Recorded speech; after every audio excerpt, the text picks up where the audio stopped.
Hello my dear students, welcome to my channel DPSC diaries. तो आज मैं कराने वाली हूँ डीएसएसबी एनटीटी पार्ट बी का प्रैक्टिस सेट 16।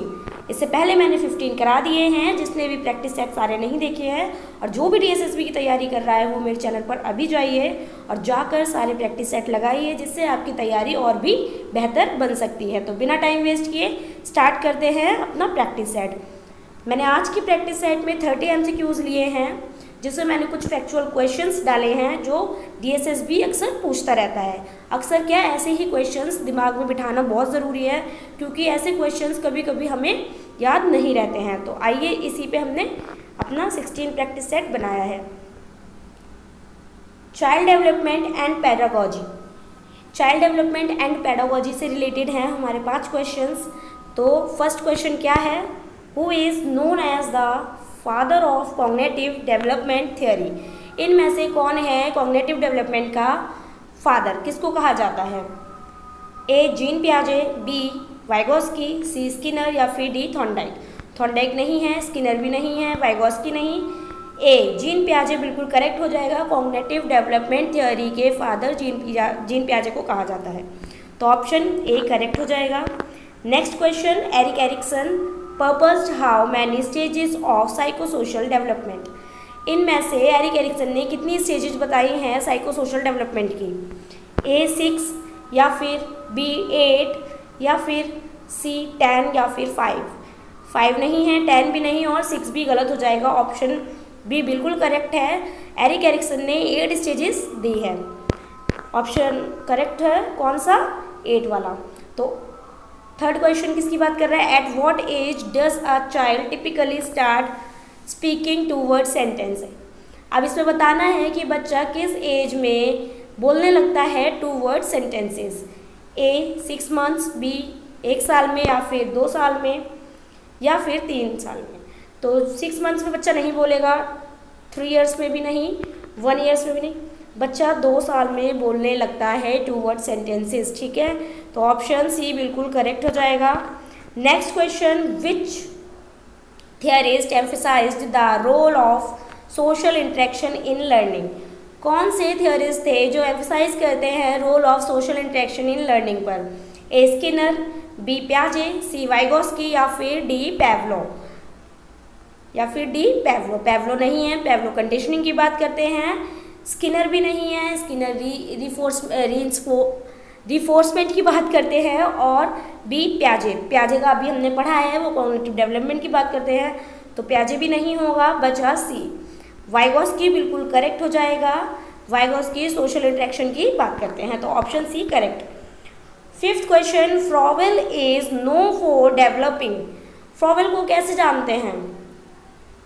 ए किंडरगार्टन के सिस्टम से या फिर बी मॉन्टेसरी मेथड, सी प्लेवे मेथड या फिर डी प्रोजेक्ट मेथड। अब भाई जहाँ किंडरगार्टन आ जाए वहाँ फ्रॉवेल अपने आप ही आएंगे, क्योंकि किंडरगार्टन फ्रॉवेल जो थे किंडरगार्टन के फादर कहा जाता है। तो ऑप्शन ए करेक्ट हो जाएगा। मॉन्टेसरी नहीं है, प्लेवे मेथड भी नहीं और प्रोजेक्ट मेथड के जरिए भी नहीं। किंडरगार्टन के सिस्टम के थ्रू जाना जाता है फ्रॉवेल को, तो ऑप्शन ए करेक्ट हो जाएगा। नेक्स्ट क्वेश्चन है child rights and RTE act से रिलेटेड। हमारे 6 to 10 क्वेश्चन इसी से रिलेटेड हैं। तो क्वेश्चन 6 क्या है? RTE act came into force in which year. RTE act कब आया था, कौन से ईयर में आया था? ए 2005, 2009, 2010 या फिर डी 2012। 2012 में नहीं आया था आरटीई एक्ट और 2005 में भी नहीं आया था। अब बचे 2009 या फिर 2010। देखो भाई, गलती से भी 2009 नहीं लगाना है। पूछा है आरटीई एक्ट कब आया था। 2010 में आया था आरटीई एक्ट। 1 अप्रैल 2010 को आरटीई एक्ट आया। तो ऑप्शन कौन सा करेक्ट होगा? C. Now come to the next question. 7th question क्या कह रहा है कि the RTE act is applicable for children of which age group. भाई RTE act applicable for children which age group, कितने एज ग्रुप के बच्चों के लिए आरटीई एक्ट एप्लीकेबल है? A 3 to 6 years, B 6 to 14 या फिर C 7 to 18, D 5 to 15 years. D गलत होगा, सी भी गलत है और 3 to 6 ईयर्स भी गलत है। ऑप्शन बी करेक्ट होगा। आरटी एक्ट बात करता है 6 से 14 साल के बच्चों के लिए राइट टू एजुकेशन की बात है 6 से 14 साल के बच्चों के लिए। और जो दिव्यांग हैं या विकलांग बच्चे होते हैं या पिछड़े वर्ग के बच्चे होते हैं उनको छूट दी गई है 6 से 18 वर्ष के लिए। तो ऑप्शन कौन सा करेक्ट होगा? बी ऑप्शन बिल्कुल करेक्ट है। Question number 8, the constitutional amendment that introduced article 21A। भाई कौन से कॉन्स्टिट्यूशनल में अमेंडमेंट में आता है आर्टिकल 21A? ए 86 अमेंडमेंट या फिर बी 73 अमेंडमेंट या फिर 42 अमेंडमेंट या फिर डी 97 अमेंडमेंट। इसके लिए सिंपल सा कौन सा होगा आंसर? शायद ये क्वेश्चन रिपीट हुआ है, हमारे प्रैक्टिस सेट में मैं ऐसे क्वेश्चंस करा चुकी हूँ। तो 73 नहीं होगा, 42 भी नहीं और 97 भी नहीं। कौन सा क्वेश्चन का आंसर होगा? 86 अमेंडमेंट एक्ट में इसको बताया गया है आर्टिकल 21A को। ठीक है, तो कौन सा ऑप्शन करेक्ट है? A. Question number 9, which commission recommended compulsory education for children. भाई कौन सी कमीशन है जो रिकमेंडेड करती है कंपल्सरी एजुकेशन फॉर चिल्ड्रन के लिए? A Kothari commission, B Yashpal committee या फिर सी मुदालियर कमीशन या फिर D Radhakrishnan commission. D बिल्कुल गलत हो जाएगा, राधा कृष्णन नहीं, मुदालियर भी नहीं, यशपाल कमेटी भी नहीं। कोठारी कमीशन बिल्कुल करेक्ट होगा इसका आंसर। कोठारी कमीशन रिकमेंडेड करती है कंपल्सरी एजुकेशन फॉर चिल्ड्रन, तो ऑप्शन ए करेक्ट हो जाएगा। Question number 10, right to education is a part of. Right to education is a part of. Right to education किसका part है? A fundamental rights, B directive principles, C fundamental duties या फिर D state policies. नहीं, D गलत हो गया, सी भी गलत है और बी भी गलत है। ए बिल्कुल करेक्ट है। आरटी एक्ट जो है right to education is a part of fundamental rights, ये एक हमारा फंडामेंटल राइट्स है, तो ऑप्शन ए करेक्ट हो जाएगा। अब है question health hygiene and nutrition से रिलेटेड 11 से 15 तक। तो क्वेश्चन क्या कह रहा है? Mid day meal scheme was launched in the year. भाई मिड डे मील स्कीम कब लॉन्च हुई थी? ए 1995, बी 2001 में या फिर सी 1919 में या फिर डी 2010 में। देखो भाई थोड़ी कन्फ्यूजन हो जाती है इसीलिए मैं ऐसे बोल देती हूँ। तो ए होगा 1995 या फिर बी होगा 2001, सी 1990 या फिर डी 2010। तो डी गलत है, सी भी गलत है और बी भी गलत है। मिड डे मील स्कीम आई थी 1995 में, तो ऑप्शन ए करेक्ट हो जाएगी। Question number 12, vitamin D deficiency causes. जब विटामिन डी की डेफिशिएंसी होती है तो क्या होता है? ए रिकेट्स, बी स्कर्वी या फिर सी अनीमिया या फिर डी नाइट ब्लाइंडनेस। नहीं, नाइट ब्लाइंडनेस नहीं, अनीमिया भी नहीं, स्कर्वी भी नहीं। विटामिन डी की डेफिशिएंसी से रिकेट्स होता है। Question number 13, iodine deficiency leads to. Iodine की डेफिशिएंसी से क्या होता है? ग्वाइटर, रिकेट्स, अनीमिया या फिर डी ऑप्शन हमारा होगा क्वाशियोकर। डी गलत हो जाएगा। आयोडीन की डेफिशिएंसी से ग्वाइटर की प्रॉब्लम होती है, रिकेट्स नहीं है, अनीमिया भी नहीं है, तो ऑप्शन ए करेक्ट हो जाएगा। Question number 14, ICDS stands for a integrated child development services. अब इसमें फुल फॉर्म है एक तरीके से, तो फुल फॉर्म पूछिए इसमें। B Indian child development scheme या फिर C international child development study या फिर डी हो जाएगा integrated care for disabled students. भाई ICDS की फुल फॉर्म क्या है? इंटीग्रेटेड चाइल्ड डेवलपमेंट सर्विसेज, तो ऑप्शन ए बिल्कुल करेक्ट हो जाएगा। क्वेश्चन नंबर 50, क्वेश्चन नंबर 15 है, what is the full form of ORS। ORS की फुल फॉर्म क्या है? ए ओरल रेस्क्यू सॉल्यूशन या फिर बी ओरल रिहाइड्रेशन सॉल्यूशन या फिर C organic recovery salt. D oral restoration या फिर ओरल रेस्टोरेशन सप्लीमेंट। भाई डी गलत हो जाएगा, डी भी नहीं है, ए भी नहीं है और सी भी नहीं है। बी ऑप्शन ORS की फुल फॉर्म बिल्कुल करेक्ट है, ओरल रिहाइड्रेशन सॉल्यूशन। अब है क्वेश्चन NEP 2020 और NCF 2005 से रिलेटेड। तो 16 क्वेश्चन कौन सा है? NEP 2020 रिप्लेस्ड विच प्रीवियस एजुकेशन पॉलिसी। भाई कौन सी एजुकेशन पॉलिसी को हटाकर NEP 2020 आई थी, रिप्लेस करा था उसको, तो कौन सी है वो? A 1968 या फिर B 1986 वाली या फिर 1992 या फिर 2005। भाई ये तो ऑप्शन हटा ही दो। अब A और B से बताना है 1968 होगा या 1986 वाली। 1986 वाली को हटा के NEP 2020 आई थी, तो ऑप्शन कौन सा करेक्ट होगा? B। नेक्स्ट क्वेश्चन है 17। NCF 2005 वॉज डेवलप्ड बाय, मतलब NCF 2005 डेवलप्ड A CBSE से या फिर NCTE या फिर C NCERT या फिर D UGC। NCF 2005 developed by NCERT, तो ऑप्शन सी करेक्ट होगा। A गलत, B गलत, D भी गलत। Question number 18।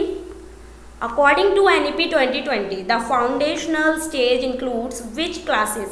According to NEP 2020, the foundational stages include which classes? A pre-nursery to class 2, B nursery to class 1st या फिर C nursery to class 3rd या फिर D class 1st to 5th। भाई D option गलत, C भी गलत, B भी गलत। ऑप्शन A करेक्ट हो जाएगा। फाउंडेशनल स्टेज में प्री नर्सरी टू क्लास 2 तक ही होगा, तो ऑप्शन A बिल्कुल करेक्ट है। Question number 19। NEP 2020 purposes board exams should be. NEP 2020 कैसी बात करती है, एग्जाम्स कैसे होने चाहिए? A हेल्ड एवरी 2 ईयर्स, 2 साल में होने चाहिए, या फिर B conducted by private agencies, या फिर प्राइवेट एजेंसीज कंडक्ट करें इनको, C made easier and twice a year, या फिर D एलिमिनेटेड कम्प्लीटली। भाई D गलत है, B भी गलत है, A भी गलत है। ये बात करती है इसको इजी बनाइए और साल में 2 बार कराइए, तो ऑप्शन C बिल्कुल करेक्ट होगा। नेक्स्ट क्वेश्चन है 20। The full form of NCF is, कौन सी है फुल फॉर्म NCF की इनमें से? A नेशनल करिकुलम फ्रेमवर्क या फिर B new curriculum framework, C national child foundation या फिर D न्यू सेंट्रल फ्रेमवर्क। इनमें से कौन सा है इसका आंसर? इसका आंसर होगा A बिल्कुल करेक्ट। NCF की फुल फॉर्म है national curriculum framework. Option A बिल्कुल करेक्ट है। अब है हमारा क्वेश्चन किससे रिलेटेड? 21 से 25 तक क्वेश्चन है इंक्लूसिव एजुकेशन और EVS एंड सेफ्टी से रिलेटेड, ठीक है। तो क्वेश्चन नंबर 21 क्या कह रहा है? इंक्लूसिव एजुकेशन एम्स, एक second, inclusive education aims to teach. Inclusive education का क्या एम है टीच करने के लिए? ओनली नॉर्मल चिल्ड्रन के लिए, या फिर B children with special needs separately, बच्चे को सेपरेटली पढ़ाओ जो स्पेशल नीड्स वाले हैं, या फिर ऑल चिल्ड्रन टुगेदर, या फिर D गिफ्टेड चिल्ड्रन को सिर्फ। नहीं, ये सारे ऑप्शन गलत हो जाएंगे, ऑप्शन C होगा बिल्कुल करेक्ट। क्वेश्चन नंबर 22 बात करता है SSA stands for. SSA stands for, पहले तो मुझे इसकी फुल फॉर्म बताओ कि क्या है। A समग्र शिक्षा अभियान, B सर्व शिक्षा अभियान और C स्कूल सेफ्टी एक्शन, या फिर D स्टूडेंट सपोर्ट एक्टिविटी। भाई इसकी फुल फॉर्म है समग्र शिक्षा अभियान नहीं, सर्व शिक्षा अभियान या फिर C स्कूल सेफ्टी एक्शन नहीं, स्टूडेंट सपोर्ट एक्टिविटी भी नहीं। ऑप्शन B करेक्ट होगा, सर्व शिक्षा अभियान। इसकी फुल फॉर्म है SSA की, सर्व शिक्षा अभियान। तो ये कब आया था? 2001 में। सर्व शिक्षा अभियान 2001 में, 2001 में आया था सर्व शिक्षा अभियान। तो कौन सा ऑप्शन करेक्ट होगा? B ऑप्शन करेक्ट होगा। Next question 23। A child with hearing disability. भाई चाइल्ड को हियरिंग डिसेबिलिटी है, वो सुन नहीं सकता है, तो शुड बी टॉट यूजिंग, मतलब तुम्हें क्या यूज़ करना चाहिए? अगर उससे तुम्हें बात भी करनी है या उसको पढ़ाना भी है, अगर आपके पास कोई बच्चा है मान लो वो सुन नहीं सकता है, तो आप उसके लिए क्या यूज़ करोगे? Audio lectures B flash cards and gestures, C writing only, या फिर डी रिपीटिशन। भाई डी रिपीटिशन नहीं, राइटिंग कहाँ से यूज़ करोगे, ऑडियो जब उसे सुनाई नहीं दे रहा तो ऑडियो भी कट गया। अब ये 3 ऑप्शन तो कट गए, हमारा बी ऑप्शन बिल्कुल करेक्ट हो जाएगा। बच्चे को सुनाई नहीं दे रहा है, हियरिंग डिसेबिलिटी है, तो उसको फ्लैश कार्ड्स का यूज़ करें उसके साथ, और गेस्चर्स का यूज़ करें जिससे वो आपकी बात को समझ सके आप क्या कहना चाह रहे हो। तो बी ऑप्शन करेक्ट हो जाएगा। Question number 24, one of the major pollutants in plastic is, इनमें से कौन सा मेजर पॉल्यूटेंट्स है प्लास्टिक का, ए लीड या फिर मरकरी नहीं, माइक्रोप्लास्टिक्स या फिर ऑक्सीजन। भाई डी गलत, माइक्रोप्लास्टिक्स मेजर पॉल्यूटेंट्स है इसका, ठीक है। तो फिर ऑप्शन सी करेक्ट हो जाएगा। Question number 25, which gas is mainly responsible for the green house effect, इनमें से कौन सी मेनली रिस्पॉन्सिबल है ग्रीन हाउस इफेक्ट के लिए gas, nitrogen, oxygen, carbon dioxide या फिर डी हाइड्रोजन नहीं, ऑक्सीजन नहीं, नाइट्रोजन नहीं, कार्बन डाइऑक्साइड बिल्कुल करेक्ट हो जाएगा, सी ऑप्शन। क्वेश्चन नंबर, अब हमारे 26 से 30 क्वेश्चन होंगे टीचिंग मेथड एंड साइकोलॉजी से, ठीक है। तो क्वेश्चन नंबर 26 है, who developed the Montessori method, किसने बनाया था Montessori method, A Froebel, John Dewey, Maria Montessori या फिर डी रूसो। मॉन्टेसरी मेथड से समझ जाओ, मारिया मॉन्टेसरी, लास्ट में मॉन्टेसरी आ रहा है, तो सी ऑप्शन करेक्ट हो जाएगा इसका। Question number 27, play way method is most suitable for which age group, play way method is most suitable for which age group, किसके लिए है सुटेबल, 6 to 10 ईयर्स के लिए नहीं, 3 to 6 ईयर्स के लिए हाँ, 10 to 14 ईयर्स के लिए नहीं, डी या फिर 14+ ईयर्स नहीं। भाई ऑप्शन बी करेक्ट हो जाएगा, 3 to 6 ईयर्स के लिए जो बच्चे होते हैं उनके लिए प्ले वे मेथड बहुत सही है, तो ऑप्शन बी करेक्ट हो जाएगा। Question number 28, project method was introduced by, project method किसने दिया था, जॉन डुई या फिर स्किनर या फिर पैवलो या फिर बेंड्यूरा, बेंड्यूरा नहीं, पैवलो नहीं, स्किनर नहीं, जॉन डुई करेक्ट हो जाएगा। ऑप्शन ए बिल्कुल करेक्ट है, जॉन डुई ने प्ले वे मेथड दिया था। 29 क्वेश्चन है, a teacher's first responsibility is to, भाई टीचर की पहली रिस्पॉन्सिबिलिटी क्या है, A complete syllabus, B punish the child या फिर सी अंडरस्टैंड चाइल्ड्स नीड्स या फिर डी मेंटेन साइलेंस। भाई साइलेंस नहीं, ये रिस्पॉन्सिबिलिटी नहीं है, कंप्लीट सिलेबस ये भी ज़्यादा बड़ी रिस्पॉन्सिबिलिटी नहीं है, मेन पनिश द चाइल्ड ये तो बिल्कुल ही नहीं है, तो ऑप्शन सी करेक्ट हो जाएगा। अंडरस्टैंड चाइल्ड्स नीड्स, भाई चाइल्ड की नीड्स को समझो, तो ऑप्शन सी करेक्ट होगा इसका।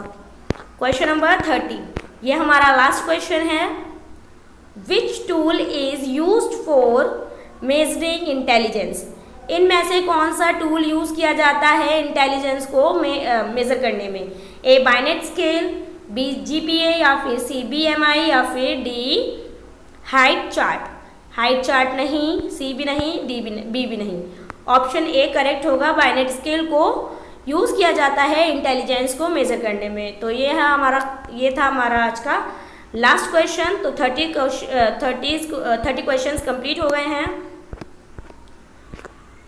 अगर वीडियो पसंद आई हो तो लाइक, कमेंट, सब्सक्राइब करना ना भूलें। थैंक यू, मिलते हैं नेक्स्ट क्लास में एक नए प्रैक्टिस सेट के साथ में। धन्यवाद।